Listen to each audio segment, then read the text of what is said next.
Okay, so I got interested in this video because it's a Chet Faker studio tour, and it says, "Stop buying gear. I've wasted so much time."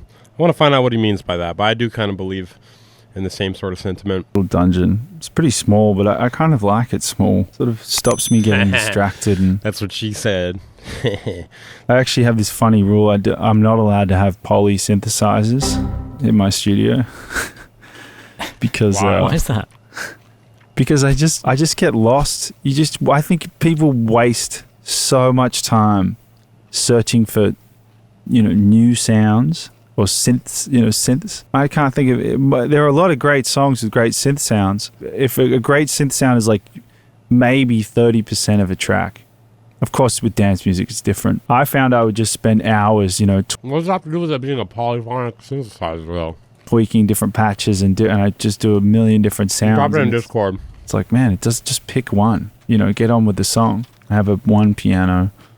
I have a Rhodes. I do have like 4 drum machines, but yeah, so like one vocoder, one electric guitar, one bass guitar, and I used to have one mono synth bass, but I now have 2. The less options you have, you kind of just get on with the song and you work with what you've got. Wasted so much time looking for the right sound, when it's not really what you want. And I learned that. I agree.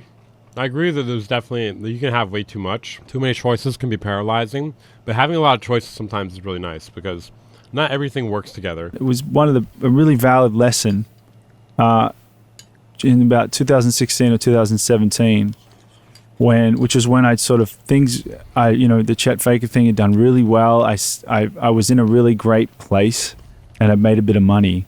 And I basically bought every instrument I ever wanted to own. And actually probably more. It was ridiculous. And I had my apartment filled with shit. I had drums, synths, I bought like a Neve desk. Just all the gear you've ever wanted. All the gear. That was one of the most inefficient times of my life creatively. I didn't finish anything. It's just so much nonsense. And, I got into all the modular stuff. I think I spent about $9,000 on modular rack mount stuff. I'm like, yeah, this. Has anyone heard anything great ever made with a modular synth?